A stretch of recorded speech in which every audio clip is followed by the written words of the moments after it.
Salut Internet! Aujourd'hui, on parle de topologie et des modificateurs dans Blender. Si jamais vous avez des questions, j'invite à les laisser en commentaire. Je répondrai aussi vite que possible. Si jamais vous avez un petit peu de difficulté parce qu'on va quand même voir beaucoup de choses aujourd'hui, n'hésitez pas à mettre la vidéo en pause et ou à réécouter plusieurs fois si vous en avez besoin.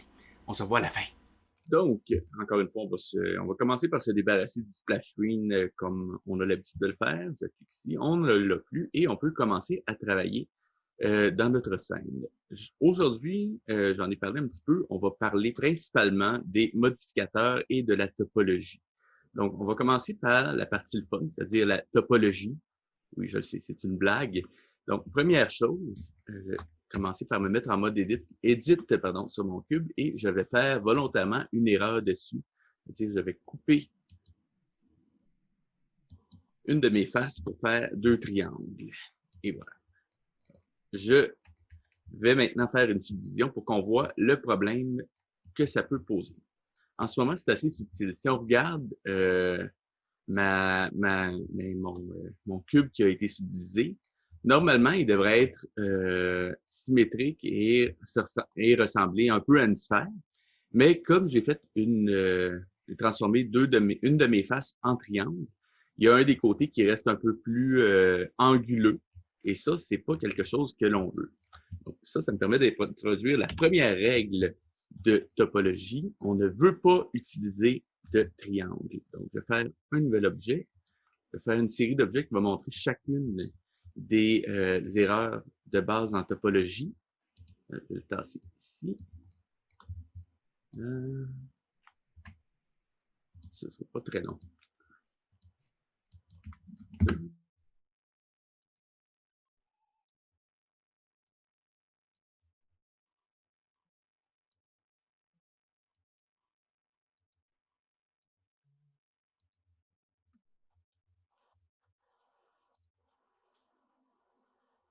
Maintenant, ce que je vais faire, je vais juste ajouter des edges sur le côté pour le garder un peu plus carré. Voilà.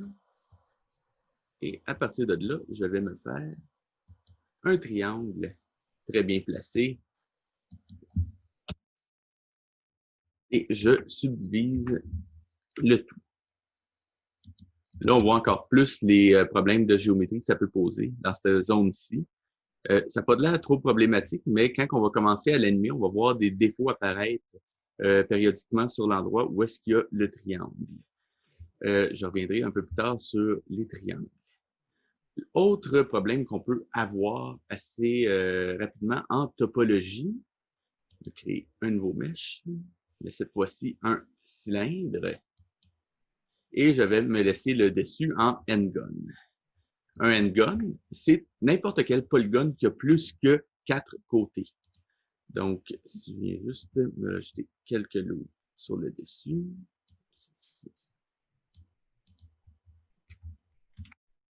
subdivise. Et là, on va voir que tout le côté, ici, va avoir des espèces d'artefacts, un petit peu comme s'il y avait des vagues sur le côté. C'est ça que va créer un n-gon.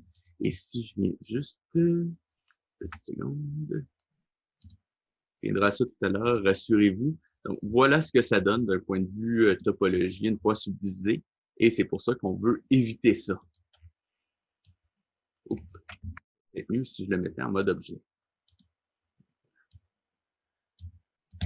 Une autre erreur assez typique, je me crée, je pense, y aller avec un cube. Hein, je vais juste me rajouter un petit peu de subdivision pour pouvoir travailler dessus.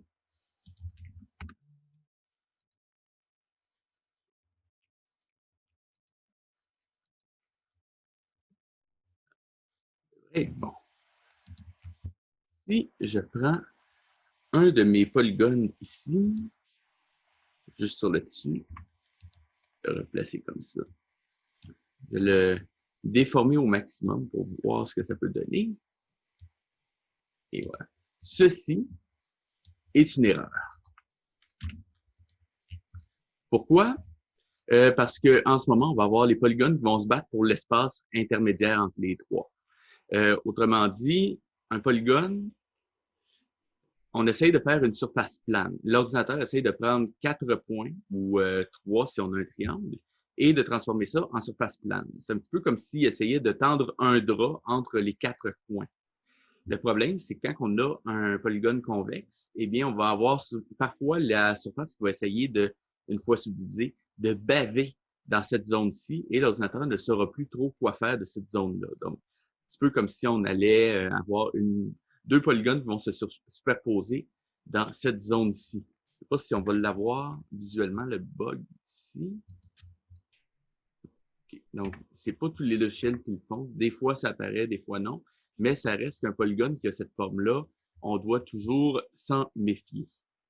Je vais le mettre avec les autres. Autre problème assez commun, je vais prendre un nouveau mesh. Je vais prendre un cube. Prendre juste une face. Je vais la dupliquer. Voilà, une nouvelle face. Et je ne vais pas la bouger. Ça, c'est une autre erreur. Pourquoi on a deux polygones exactement pareils qui se superposent? Et là, on ne voit pas vraiment de différence parce que les deux ont le même matériel. Mais dès que je vais mettre un matériel différent, disons, un nouveau matériel ici, je vais le mettre rouge. Et sur la face, je vais me créer un nouveau matériel, je vais lui appliquer un matériel seulement sur cette face-là. Et ce matériel-là, je vais le mettre vert. Voilà qui est fait. Et je me mets maintenant en mettre en Material Preview. On ne le voit pas trop, c'est surprenant. À moins que... Comment tu fais ça? Non. Ok, je suis un peu surpris d'habitude. Peut-être en render. Même pas, mais le clean, c'est surprenant. Mais bon. C'est une cause potentielle de bug visuel. On va avoir deux polygones qui sont au même endroit et qui essayent de se battre l'un l'autre pour lequel va apparaître à l'écran. Donc ça, c'est à éviter aussi, quoi qu'on ne le voit pas ici, malheureusement. C'est un peu déboussolé pour le coup, mais si j'essaie de voir si je peux essayer de causer le bug. Ah, voilà, je l'ai. Donc voilà ce que ça va donner comme bug visuel potentiellement. Tu le vois bien? Oui. Très bien.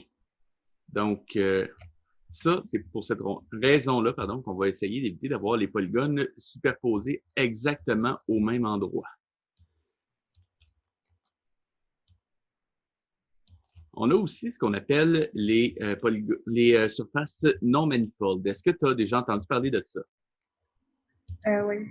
Est-ce que tu serais capable de me donner la définition? Oui, exactement. Je sais que ça cause des doutes qu'on essaie de OK. vérifier, mais... Donc, alors, petit saut dans le temps, je suis présentement en montage du dernier cours et je ne suis pas satisfait de la définition que je vous ai donnée de surface non manifold. Donc, je vous la refais rapidement. Donc, ici, j'ai deux exemples de surfaces non manifold. Une est liée par un seul vertex et l'autre par un edge au complet. Par un edge au complet. Donc, une surface non manifold, je n'ai pas trouvé un terme français équivalent, mais je crois qu'on pourrait traduire ça par une surface légale, en quelque sorte. Du moins, ça serait l'idée. Si, en général, certains logiciels les manipulent assez bien, comme Blender, il y en a d'autres qui vont avoir beaucoup plus de difficultés, comme les engins de jeu, par exemple. Donc, c'est une situation qu'on veut éviter. Donc, si je donne une définition un peu plus acceptable d'une surface non manifold, on pourrait dire qu'il s'agit d'un edge qui est lié à plus de deux faces. Par exemple, celle-ci, ce edge-là est lié à une face, deux faces et trois faces. Idem pour celle-ci. Celui-ci, en fait, ce edge-là est lié à une, deux et trois faces par le vertex de droite ici. Ça peut sembler acceptable comme ça si je le regarde non subdivisé, mais dès que je vais faire une subdivision, regardez bien ce qui va se passer. Ouh là là, c'est pas joli. Donc, on peut très facilement corriger ça. Ça se corrige en quelques clics. Donc, si je viens sélectionner les faces problématiques, voilà. Je me retrouve avec un cube tout à fait normal que je peux ensuite subdiviser ou pas.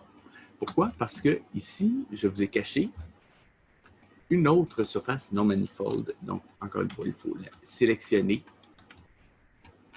et ensuite la supprimer. Et notre géométrie est à nouveau fonctionnelle et va pouvoir être exportée vers, par exemple, un engin de jeu. On reprend le cours.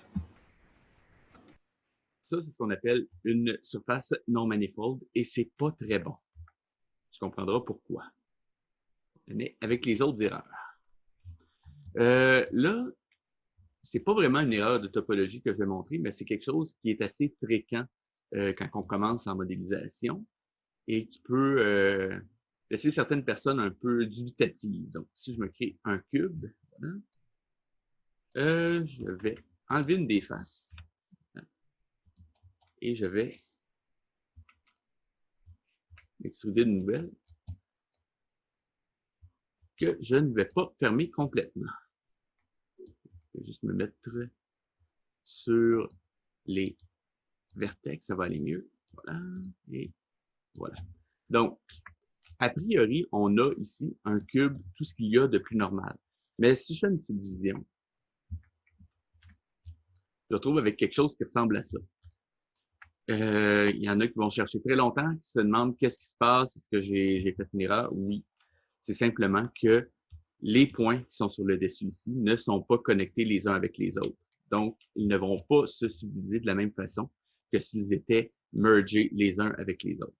Pour corriger ça, deux choix possibles. Soit je viens prendre mes deux points, mes deux vertex, et je fais un CTRL M, je crois. Non, c'était M. Ils ont changé le raccourci clavier avec la 2.8, c'est pour ça.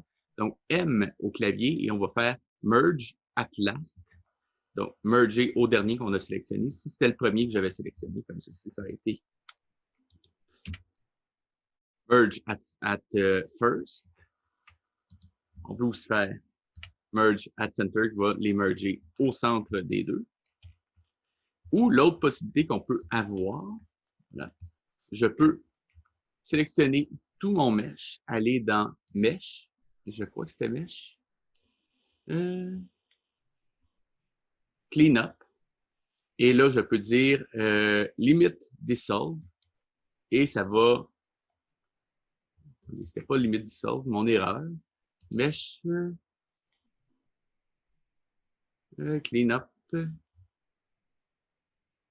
Merge by Distance, et là, dépendant de la distance entre mes vertex, va fusionner les vertex qui sont plus proches que la valeur que je mets ici. Et voilà, mon cube est réparé. Comme je veux laisser la petite erreur ici visible, je vais le mettre avec les autres. Et voilà qui est fait.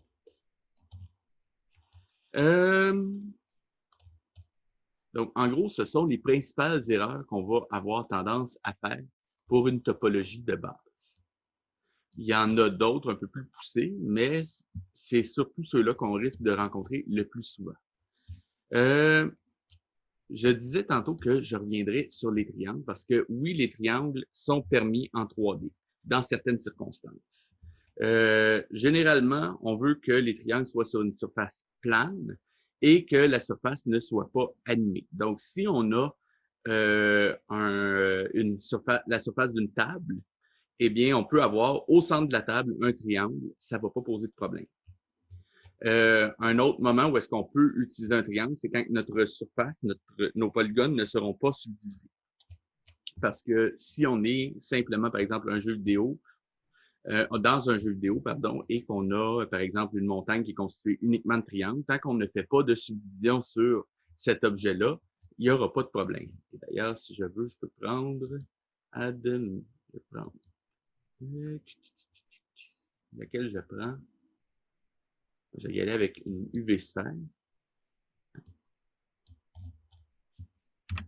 Voilà. Donc, je vais la dupliquer et je vais faire une petite manipulation sur ma deuxième. Add, triangulate, apply. Et maintenant, les deux ont l'air d'être identiques tant qu'on reste en zéro subdivision. Mais dès que je vais subdiviser, là, et voilà, je vais me retrouver avec une différence assez notable. Je regarde ma sphère ici, elle a de l'air beaucoup plus wobbly, entre guillemets, que celle-ci. Et si je les mets en shading smooth, ça va être encore plus visible normalement.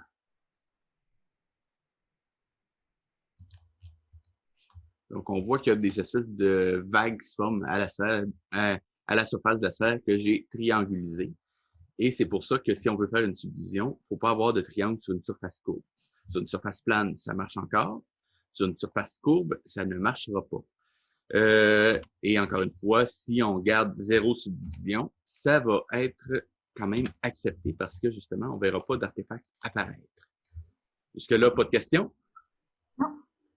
Est-ce que j'ai oublié une erreur de topologie qui te vient en tête? Je penserais pas, c'est pas mal OK. qu'on voit tout souvent. Okay. Moi, j'en ai qui me viennent en tête, mais c'est juste un petit peu trop poussé pour le cours pour l'instant. Mais je vais quand même montrer quelque chose d'un peu particulier. Je vais juste chercher une image qui l'illustre bien. Donc, la topologie d'un visage est excessivement particulière. Donc, j'ai un très bon exemple ici. On va avoir ce qu'on appelle des loops. Les loops, c'est des espèces de cercles qu'on va faire autour d'une zone en particulier. Généralement, on en a autour des yeux, on en a autour de la bouche et des oreilles. Pourquoi? Principalement parce que ça rend ces endroits-là animables et ça évite d'avoir trop d'étoiles, comme ce qu'on a ici, dans les endroits où est-ce qu'ils seront le plus animés. Les étoiles, on ne peut malheureusement pas s'en passer. Il y en aura toujours. Il y en a une ici, il y en a une ici. Il y en a probablement quelque part dans le nez, mais c'est trop petit pour que je les vois. Et ça va causer justement quelques petits artefacts. Le but, c'est de les mettre à des endroits qui sont un peu moins animés, comme par exemple ici, c'est mieux que si j'en avais une, par exemple, justement sur les lèvres ou sur les yeux, évidemment. Donc, ça, ces images-là, vous pouvez en trouver très facilement sur Internet. Vous tapez topologie face et vous allez trouver quelque chose qui ressemble à ça. Quand vous faites un personnage, c'est ce genre de topologie-là que vous devez à tout prix avoir pour le visage. Après ça, pour le reste du corps, c'est assez simple généralement. C'est constitué simplement d'anneaux concentriques. Donc, on a le corps qui est constitué de simples anneaux qui descendent vers le bas.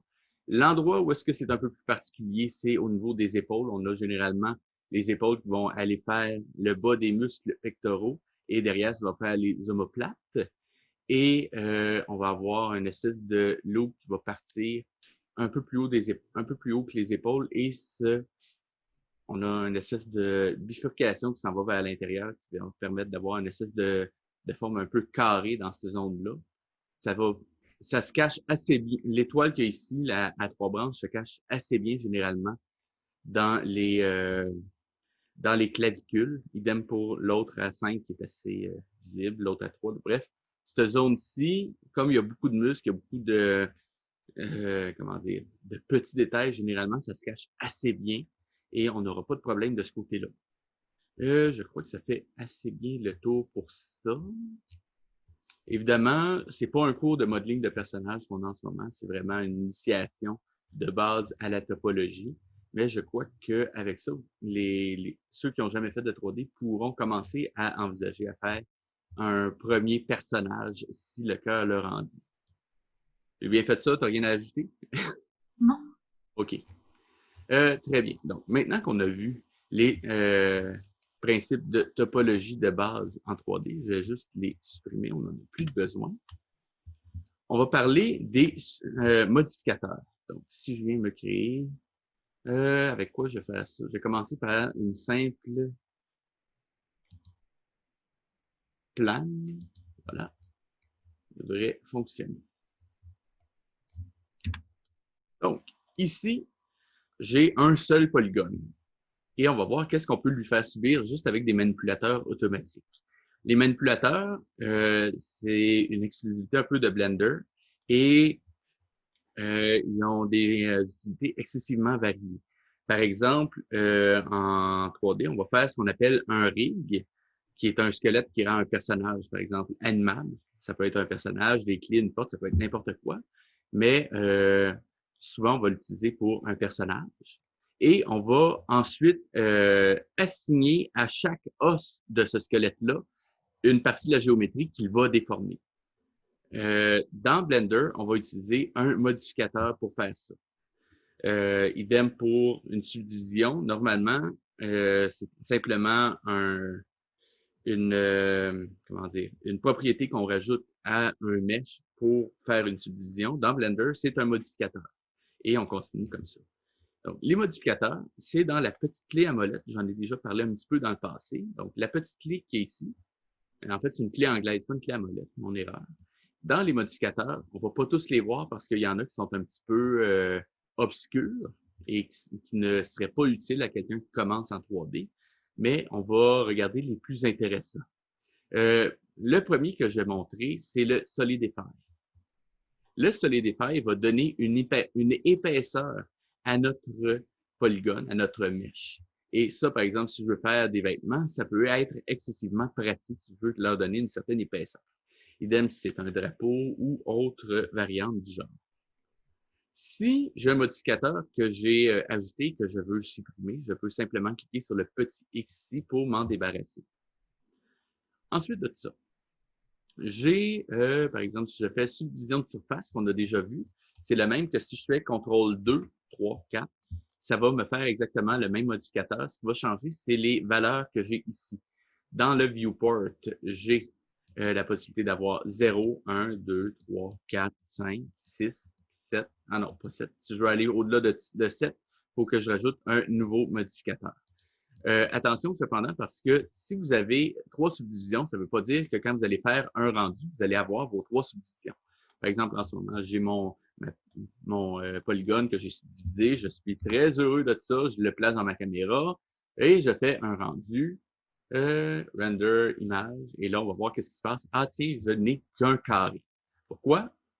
Si je regarde mon modificateur ici, j'ai l'onglet rendu qui va dire s'il est visible et si oui, à combien au rendu. Donc, si je veux qu'il soit visible au rendu, je dois lui donner une valeur. Généralement, ce qu'on va faire, comme avoir une subdivision de surface demande une certaine mémoire à l'ordinateur, on va mettre moins de subdivision quand on est dans le viewport pour pouvoir travailler de façon temps réel. Et on va pouvoir se permettre d'en mettre un petit peu plus quand on est au niveau du rendu. De la même façon, il y a une façon de faire en sorte que les modificateurs ne soient pas appliqués dans le viewport, mais qu'ils soient appliqués dans le rendu. C'est avec les petits boutons qu'il y a ici. Si je résume, l'appareil photo, ça va le rendre visible au rendu. L'écran, ça va le rendre visible, comme vous vous rendez compte, au viewport. Et sur les deux ici, ça va le rendre visible au moment de l'édition de la géométrie. Par exemple, si je clique sur le triangle ici, on voit que maintenant, mon modificateur est appliqué à ma géométrie, même quand je suis en mode Edit. Ça a certains avantages, certains inconvénients. Moi, j'utilise les deux dépendant de ce sur quoi je travaille. Surtout quand je dois réparer un mesh dans lequel il y a une erreur, ça peut être assez pratique.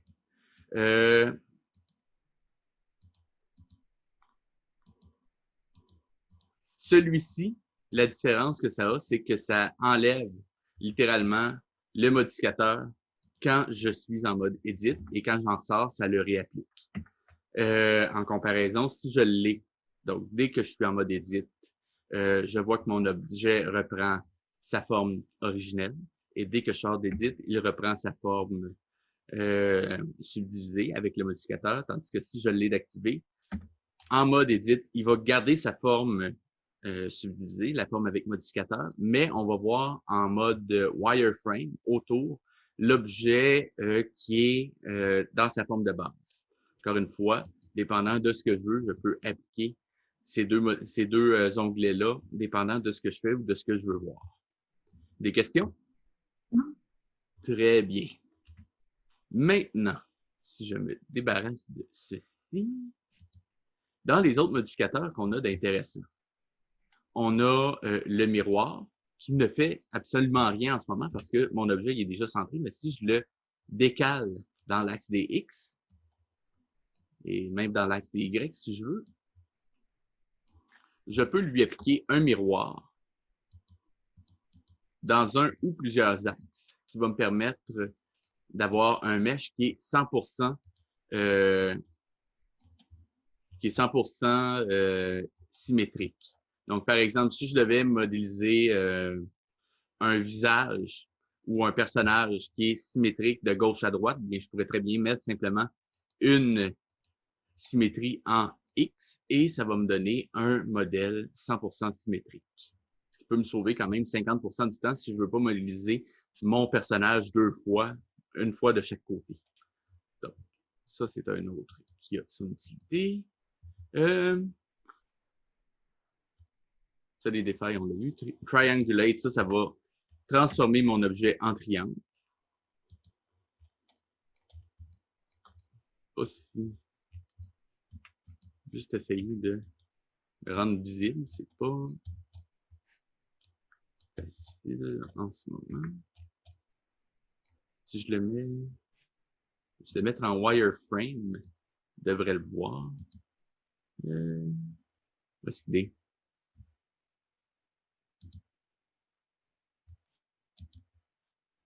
Juste parce que je cherche, je le trouve plus, c'est bien.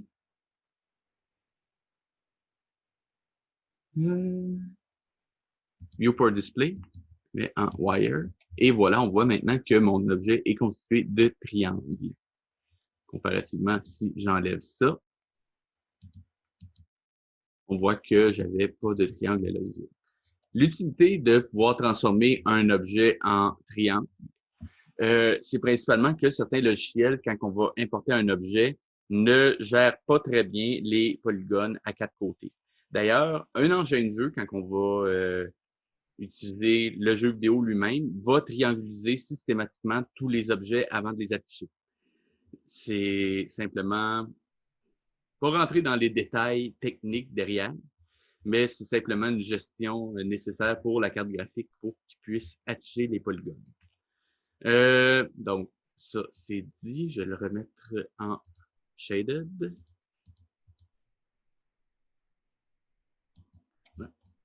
Donc, dans les autres modificateurs utiles, qu'est-ce qu'on aurait? Le skin, ça, c'est ce qu'on utiliserait justement pour assigner la géométrie à voyons, un rig. Pardon, je me mélange moi-même. On a array qui va permettre de dupliquer un nombre X de fois mon objet. Donc là, en ce moment, j'en ai deux. Je peux le mettre autant de fois que je veux. Je l'ai mis à 1000 et là, il s'étend excessivement loin.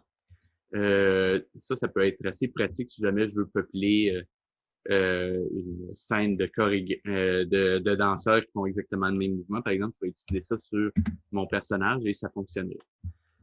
Celui-là, par exemple, il y a quelques options un peu particulières. Par exemple, Relative Offset permet de déplacer mon objet à chaque transformation. Constant Offset, ça va être la même transformation qui est appliquée à chaque itération de mon objet. En comparaison, je fais une...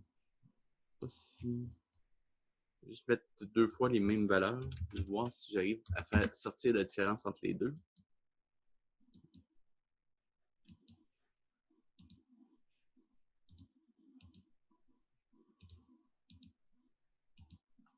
On voit que c'est pas le même algorithme.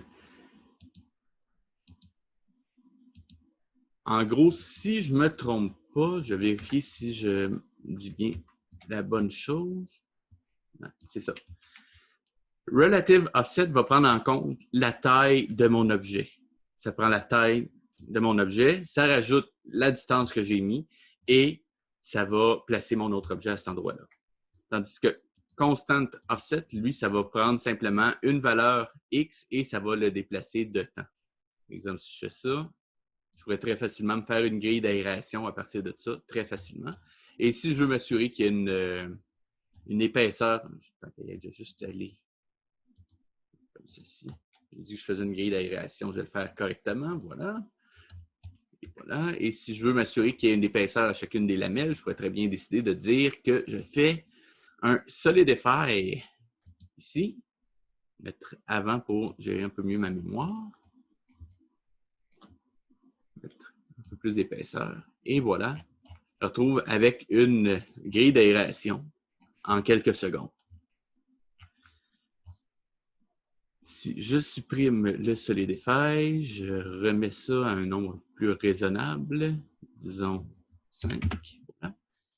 Et que je me crée un nouvel objet. Je crée ce qu'on appelle un nul, qui est un objet vide, qui n'a pas de géométrie. Voilà. Ce nul-là, je peux l'utiliser pour gérer la façon dont mes transformations sont appliquées sur mon array. Pour ça, j'ai juste à sélectionner Offset Object et à aller chercher le nul avec la petite pipette qu'il y a ici. Et chercher le nul que j'ai. Et là, dépendant de la position du nul par rapport à mon objet, je vais pouvoir modifier l'objet en question. Par exemple, si je le replace au même niveau que mon objet lui-même, eh bien, je retrouve à avoir aucune différence. Cependant, ce que je peux faire, je vais décider que, ah tiens, je vais le faire tourner sur lui-même. Et là, je retrouve avec un espèce de ventilateur un peu bizarre. Ça peut sembler étrange, mais si je veux modéliser, par exemple, une tour ou un château, c'est quelque chose qui peut m'être très utile. Par exemple, j'aurais juste à modéliser un côté de la tour et je pourrais la dupliquer 4 fois et la joindre au bout du compte. D'ailleurs, si je prends cet objet-là, je peux faire un merge automatique des différentes parties qui se superposent et dire aussi que la première et la dernière vont se merger l'une avec l'autre.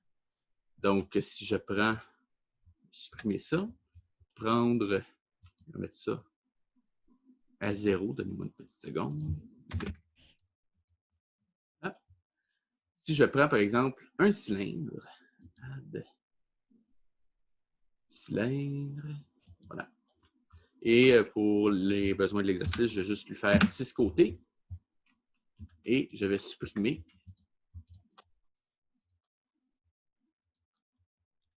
le reste du cylindre. Voilà. Et voilà. Donc, maintenant, je me retrouve avec une seule face. Mais comme elle vient d'un cylindre à 6 côtés, je sais que si je la multiplie 6 fois en faisant tourner autour du point central, je vais me retrouver avec le même cylindre que j'avais au début, à peu de choses près. Donc, si je prends par exemple ceci, je vais aller dans Array. Je ne veux pas de Relative Offset. Ce que je veux, c'est un Object Offset. Je sélectionne mon empty. Je dis que je veux un total de 6 faces. Et maintenant, j'ai juste à tourner tranquillement mon nul jusqu'à ce que je me retrouve avec mon bon vieux cylindre. Si je suis très nul en maths, je peux très bien prendre la calculatrice et dire 360 degrés divisé par 6. Ça me donne 60 exactement. Donc, je peux très bien dire à mon nul que tu vas tourner de 60 degrés. Et voilà. Et à la fin, je peux dire merge. Et je merge aussi le premier et le dernier, ce qui me fait au final un cylindre complètement fermé. Cependant, quand je l'édite, je n'ai qu'à éditer une seule des faces. Par exemple, si je veux faire une fenêtre, voilà. Bien. Voilà, une fenêtre de chaque côté. Si je veux faire un petit rebord à la fenêtre, hein, je vais le faire aussi comme ça. Hein? Hein?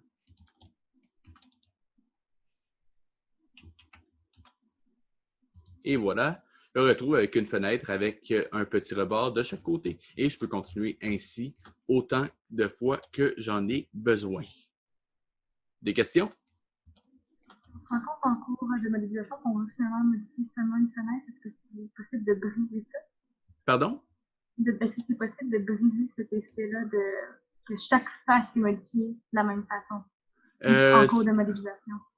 OK. En cours de modélisation, dans le fond, ce que tu veux savoir, c'est si tu pourrais, par exemple, ajouter une partie juste sur une des fenêtres. Exactement. OK. Ça, tu pourrais, mais moi, ce que je te dirais, le plus efficace, tu vas faire tout ce qui va être, tout ce qui doit être identique d'une fenêtre à l'autre. Tu vas le faire dès le départ. Et une fois que tu as terminé de faire ta partie en symétrie, tu vas simplement aller tu vas te remettre en mode objet. tu vas pouvoir cliquer sur « Apply » et maintenant, ton objet est appliqué tel quel. Il est baké. Tu peux aller modifier chacune des copies indépendamment des autres. OK. Ça répond à ta question? Oui. Très bien. Donc, si je retourne dans les différents modificateurs que je peux utiliser, on peut utiliser un bevel en modificateur. Oui, je l'ai vu. Ah, voilà. Et ça va appliquer un bevel à chacun des edges de mon objet. Donc, j'ai juste profil, je vais le baisser tranquillement. Celui-là, segment. Ah, OK, offset, je pense. Oui, c'est ça. Donc, voilà, j'ai des bevels à chacun des edges de mon objet. On remarque aussi qu'il y a la possibilité de rentrer. Où est-ce qu'il est? L'a-t-il quelque part là-dedans?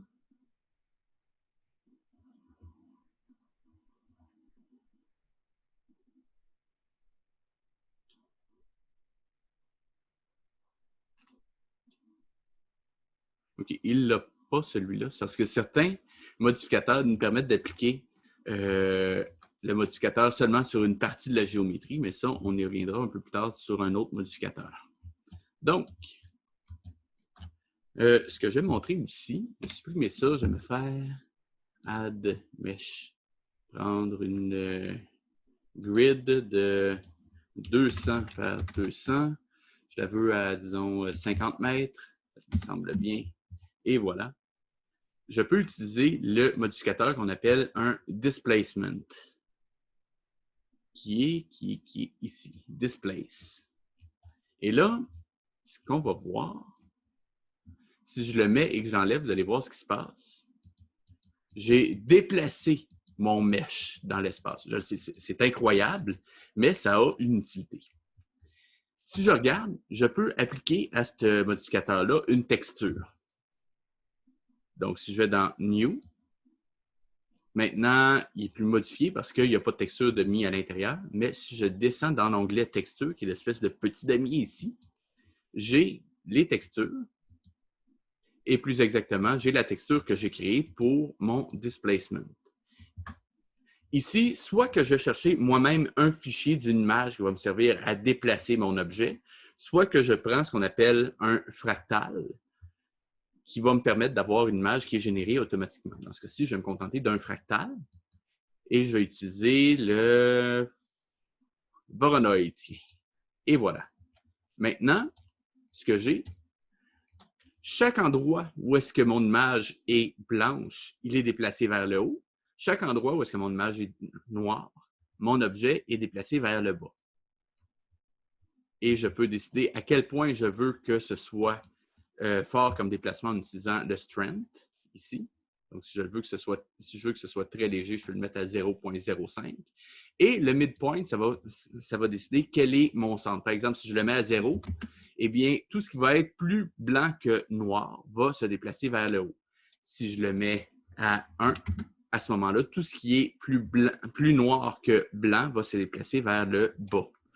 Tandis que si je le mets à 0,5, eh bien, c'est ce que je disais tantôt, tout ce qui est blanc va aller vers le haut, tout ce qui est noir va aller vers le bas. Maintenant, je vais le mettre à 2 en termes de force. Je sais, c'est un peu fort, mais je veux montrer qu'est-ce qu'on peut faire avec la texture. Parce que la texture, en ce moment, c'est juste les informations de base que j'ai dedans. Ce que je peux dire que je la veux plus petite en taille ou plus grande. Ce que je peux dire aussi, je peux changer le nobla, ce qui est de mémoire, je pense que c'était le nombre de fois que le fractal était répété, mais c'est pas... dépendant des bruits fractaux que vous allez utiliser, ça va changer d'un à l'autre. Donc, c'est pas très grave. Essayez juste d'en trouver un qui vous plaît. Ensuite de ça, on peut décider à quel point on veut parce que là, on a les différentes itérations du fractal, à quel point on veut qu'il y ait ajouter ou enlever de la couleur. Donc, dépendant de ce qu'on veut, ça peut être intéressant. Idem pour le 3, pour le 4, mais bon. Moi, disons que j'aime bien celui-là et je veux juste toucher un petit peu avec le 1 comme ça. Disons. Je vais un peu au hasard pour l'instant, mais c'est pas très grave. Et pour l'intensité, c'est à quel point il va être intense. Dans le fond, on va bloquer les endroits. Par exemple, si je veux avoir simplement une série de trous, ben, je peux utiliser ça, ça va fonctionner. Maintenant, pour la taille, juste le remettre à 0. 16, je veux quelque chose qui est quand même assez grand pour qu'on voit les détails de la texture. Et voilà, je me retrouve avec quelque chose qui ressemble à ça. Et ça, ce qu'il y a d'intéressant, c'est que comme c'est un modificateur, je peux lui dire que je ne veux pas qu'il soit visible quand je travaille dans ma scène. Donc, dans le viewport, il est invisible. Il est visible seulement au rendu. Ou ce que je peux faire aussi, je peux aller dans subdivision. Où est-ce qu'il est? Subdivision. Voilà. Je peux dire qu'au rendu, je vais lui mettre vraiment beaucoup de subdivision parce que je vais avoir beaucoup de détails dans mon displacement. Mais dans le viewport, j'aurai 0 subdivision. Donc là, au fait, l'ordre des modificateurs dans lequel ils apparaissent ici est important. Par exemple, en ce moment, j'ai d'abord mon displacement et ensuite, je subdivise le résultat. Si je fais l'inverse, je mets avec la flèche qui est ici, je mets mon subdivide en haut. D'abord, il est subdivisé et ensuite, il est déplacé. Donc, la différence que ça va faire, si je regarde ici, je vais mettre deux subdivisions dans le viewport. On va voir ce que ça donne ici. Tandis que si je le mets en dessous, on va voir que ça va être différent. Il est un petit peu long à appliquer, c'est normal. On voit que c'est beaucoup plus soft parce que justement, le fait d'avoir subdivisé après a atténué les détails de mon displacement. Donc, dépendant de ce qu'on veut faire, c'est important de bien choisir l'ordre dans lequel on va mettre nos subdivisions. Et de la même façon, je peux très bien dire que... Juste une petite seconde. Okay, ça me semble bien. Je peux utiliser plusieurs fois le même modificateur. Je peux juste le remettre au bon endroit. Donc, par exemple, en ce moment, le displacement m'a donné la forme globale de ma plane. Eh bien, je peux très bien décider de rajouter plus de petits détails après une subdivision en rajoutant un deuxième displacement. Ici. Et en créant une nouvelle texture. Voilà. Si je retourne dans mes textures, attention cependant de ne pas vous mélanger parce que dépendant de la texture que vous allez choisir ici, vous allez changer laquelle est liée à quel displacement et ça, vous ne voulez pas. Donc, pour l'instant, juste vérifier que je ne fais pas de niaiserie. OK. Donc, première chose à faire si je veux changer la texture de mon deuxième displacement, c'est de choisir évidemment le deuxième displacement ici. Et là, à partir de là, je peux utiliser une nouvelle texture. Disons que cette fois-ci, je vais aller utiliser un noise qui me donne ceci. Ça peut être cool, mais ce n'est pas exactement ce que je cherchais à avoir. Quoique visuellement, on dirait presque des cristaux. Ça a de la gueule, ça a de la gueule. Mais ce n'est pas ça que je voulais avoir. Donc, ce que je vais aller faire, est-ce que c'est... Ouais, finalement, c'est peut-être pas le meilleur des bruits que je pourrais utiliser. Je vais utiliser plutôt un cloud qui devrait me donner plus de valeur à modifier. Et voilà. Et à partir de là, je peux changer sa taille. Bon, là, il est un peu plus lent parce que, bon, j'ai beaucoup de polygones à gérer en même temps, mais ça devrait aller. Et il faudrait aussi que je diminue un peu la force de mon displacement, 0.25, on va essayer. Peut-être encore un petit peu fort. Je vais mettre à 0.12, ça devrait être bon. Et voilà. Et là, je peux retourner dans mon image et dire que, OK, ça c'est trop petit, je vais la mettre à 0.1. On va voir ce que ça donne. 0.2.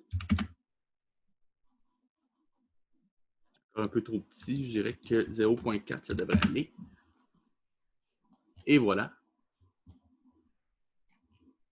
et je me retrouve avec un displacement que je peux considérer comme intéressant. Bon, peut-être pas comme ça tout simplement, mais à partir de ça, je pourrais très facilement, éventuellement, réussir à créer une montagne. Et je vais en profiter aussi pour vous montrer la partie que je disais tantôt, où est-ce que je peux dire que je veux que mon displacement ne s'affiche que sur une partie de mon mesh. Pour ça, on va utiliser les groupes. Et si je viens ici, non, pas ici, pardon, l'espèce de petit triangle, je peux créer un groupe. Ça sera pas long, ça va s'en venir. Et juste pour m'alléger un petit peu le travail, je vais enlever le deuxième displacement et je vais enlever la subdivision ici. Donc, maintenant, disons que je veux créer une montagne qui va être, en fait, une série de montagnes avec ça, qui ne s'affichera qu'à une certaine partie de mon mesh. Eh bien, je peux utiliser le vertex group que j'ai créé ici. Et là, plus rien n'affiche parce que mon vertex group est vide. Pour modifier le vertex group, on a plusieurs choix. Soit que je me mets en mode edit et que je sélectionne manuellement les vertex où est-ce que je veux que ce soit appliqué. Donc, je les ai sélectionnés, j'appuie sur Assign. Et maintenant, c'est seulement ces vertex-là qui seront visibles par ce groupe, qui seront à l'intérieur de ce groupe-là. Il y a aussi la possibilité d'utiliser le Weight Paint, qui est ici, qui va me permettre de peindre, littéralement mes montagnes et de réussir à dire, par exemple, j'en veux une ici, j'en veux une ici. Et dire, par exemple, ici, je voudrais qu'il y en ait, mais juste un peu.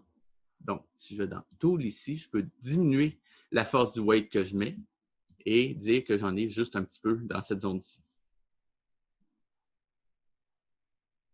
Encore une fois, je le sais que ça va un peu vite pour ceux qui n'ont jamais fait de 3D, mais je vous invite à regarder la vidéo à plusieurs reprises au besoin et ou à la mettre en pause si jamais vous avez besoin d'essayer quelque chose par vous-même. Et à partir de ça, je peux réussir éventuellement à me créer un paysage complet avec des montagnes, des falaises. Et je me remets en mode objet, voilà. Je peux dire, oui, je peux dire qu'éventuellement, je peux, avec ceux-là, recréer un environnement complet assez facilement.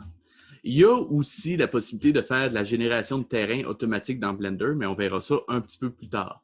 Ce que j'aime beaucoup de celle-là, c'est qu'elle donne quand même beaucoup de liberté au niveau de la création du terrain, plus que l'autre. Cependant, c'est peut-être pas ce qu'il y a de plus précis d'un point de vue physique et géologie, malheureusement. Mais si on veut avoir une forme très spécifique, ça marche très bien. Des questions? Non. Très bien. Dans les autres modificateurs qu'on a, je vais juste muter quelques-uns pour avoir de l'espace pour travailler. Si je reviens ici, qu'est-ce qu'on a? Tout ce qui est simulation, on ne touche pas tout de suite. Il y a un cours réservé à la fin pour parler un peu plus de simulation, mais il faut savoir qu'ils sont disponibles quand même au besoin. Des formes armature, ça, c'est par rapport au rig, comme je disais tantôt. Ah, il y aurait celui-là qui pourrait être intéressant que je pourrais montrer. Si je me crée... Je vais me créer une nouvelle grid que je vais juste déplacer vers le haut un petit peu. Et je vais faire le modificateur qu'on appelle Shrink Wrap. Shrink Wrap, ce que ça permet de faire, c'est de prendre un objet et de lui faire recouvrir un autre objet.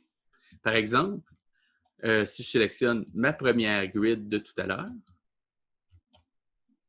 bon, là, je vais juste masquer ma première grid pour pas qu'on voit les deux en même temps. Et je vais utiliser, on a différents types de projection, entre guillemets, pour faire notre displacement, notre shrink wrap, pardon. Un qu'on pourrait utiliser ici, ça pourrait être project. Et là, je vais le mettre par rapport à l'axe des Z.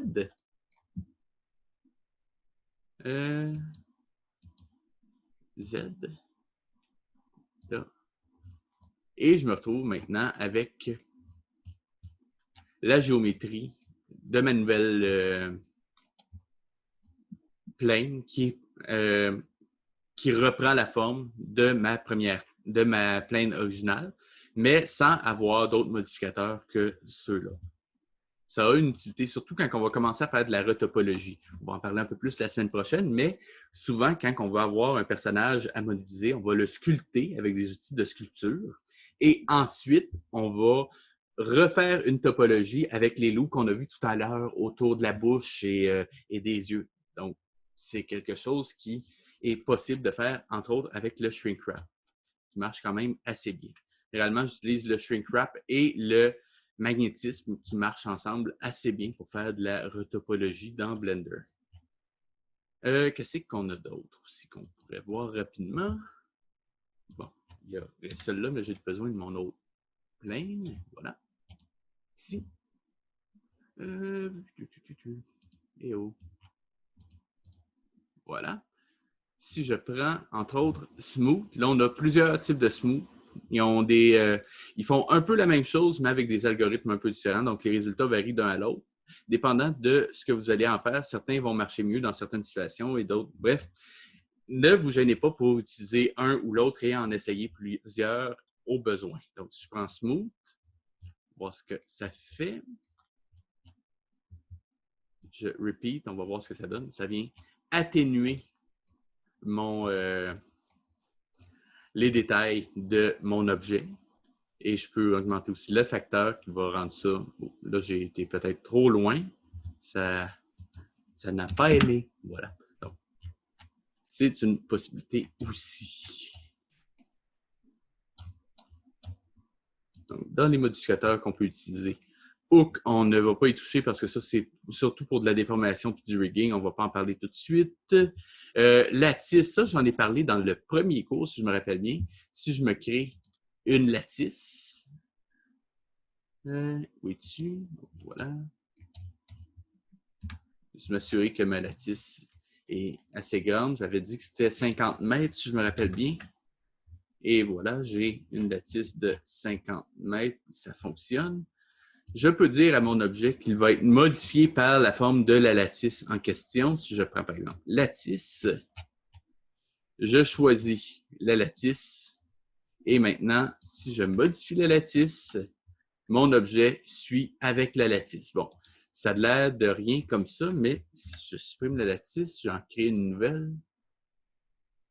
Lattice. Voilà. Mais cette fois-ci, je peux dire que je lui donne plus de... Qu'est-ce que tu changes de... World.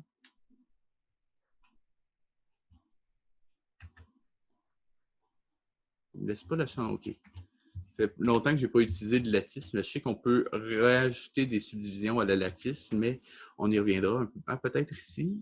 Ah oui, ici, voilà. 20, 20, 20, voilà.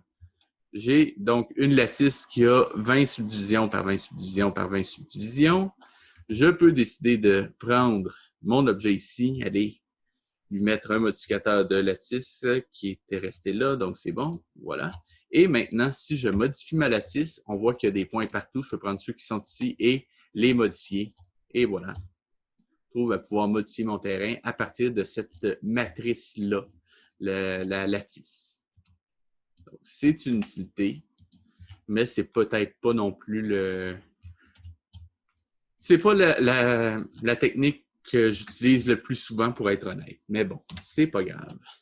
C'est un outil qui existe aussi. Je pense que je l'ai utilisé une fois dans les 5 dernières années à peu près. Donc, ça reste utile. Surtout, par exemple, si je veux faire un rig de balle qui rebondit, bien, je peux utiliser une lattice assez facilement. Sinon, qu'est-ce qu'on a d'autre dans les modificateurs qui peuvent être intéressants? Wrap, je ne touche pas vraiment. C'est un peu le comparable à... Non, c'est pas comparable. C'est dans le même ordre d'idée que Shrink Wrap, mais un peu différent. C'est pas la meilleure chose. Il y a Wave qui peut être amusant à utiliser. Là, ça n'a pas l'air de faire grand-chose, mais si j'appuie sur Play, ouh, une vague.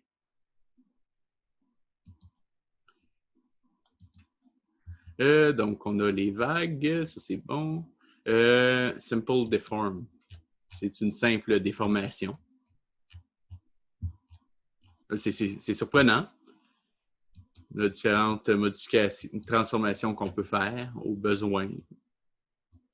Personnellement, je n'ai pas trop d'utilité à ce truc-là, mais si vous en voyez, par exemple, vous voulez modéliser une lace, ça peut être utile. Mais bon, encore une fois, il n'y a pas de mauvaise façon de les utiliser. C'est juste que je sais pas, j'ai tendance à me méfier des automatismes, pour être honnête. Donc, Curve, on n'en parlera pas tout de suite. Quoique, ça, je pense que ça fait quand même. Multirésolution, ça, on en parlera la semaine prochaine. C'est une subdivision de surface, mais qui permet de rajouter des détails dans la géométrie. On en parlera la semaine prochaine avec les outils de Sculpt. Après ça, il y a Build qui peut être amusant aussi si je l'utilise correctement.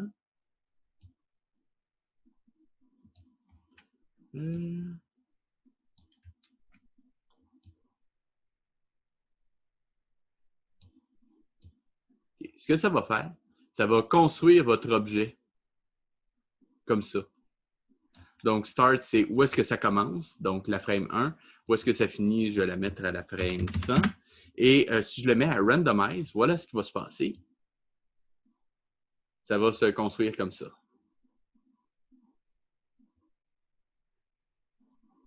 Donc, ça a une utilité. Et encore une fois, ça a aussi, je précise, l'importance de l'emplacement du modificateur dans le stack ici va avoir son importance. Par exemple, si je le mets au début, avant la première subdivision, là, il est où le...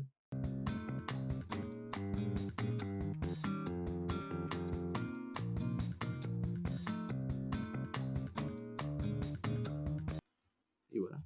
Si je le mets en haut complètement, par exemple, je vais avoir... Ah non, même pas. Ah ben, on voit que, justement, la subdivision est prise en compte ici. Enfin bon. Bref, ça peut avoir une importance. Par exemple, là, on voit que, comme j'ai mis une subdivision, les polygones ont tendance à s'étirer les uns vers les autres quand ils sont liés, ce qui donne un espèce d'effet un peu de filament, ce qui peut avoir un certain intérêt. Visuellement, en tout cas. Ça ressemble presque à des neurones comme ça. Je ne sais pas si tu trouves, mais enfin bon. Donc, je crois que ce sera à peu près tout pour aujourd'hui. Pour les autres modificateurs, il y en a quand même quelques-uns qu'on n'a pas vus. C'est sûr que je ne vous recommanderais pas de tous les essayer un après les autres, surtout quand vous allez tomber dans les simulations. Ceux qui n'ont jamais fait de 3D, ça risque de vous poser un petit peu de difficulté rendu ici. Mais sinon, à part armature, les autres, vous pouvez vous amuser à essayer, voir ce que ça donne pour essayer de comprendre par vous-même. De toute façon, on en reverra d'autres éventuellement. Il y en a peut-être juste un que je vais vous montrer rapidement qui peut être intéressant si je me crée Add Mesh Plane. Là, je me suis créé une plane ici. Je vais mettre le modificateur qui s'appelle Ocean. Et voilà ce que ça donne. Et là, à partir de ça, on peut créer un océan, entre guillemets.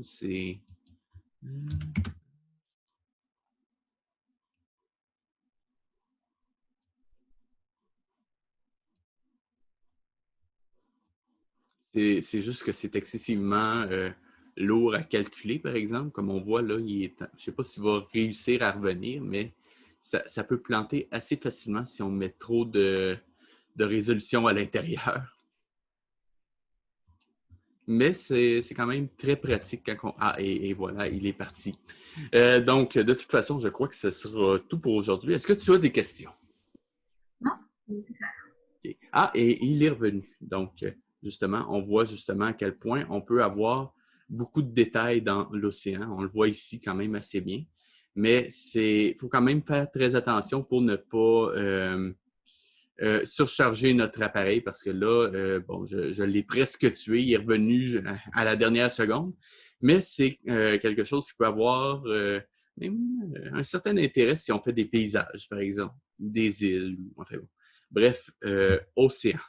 Et c'est tout pour cette semaine. Si vous avez aimé la vidéo et que vous voulez m'encourager, je vous invite à me laisser un petit pouce par en l'air, à vous abonner, à cliquer sur la petite cloche, laisser un commentaire, c'est toujours apprécié, et à visiter mon Tipeee si ça vous tente.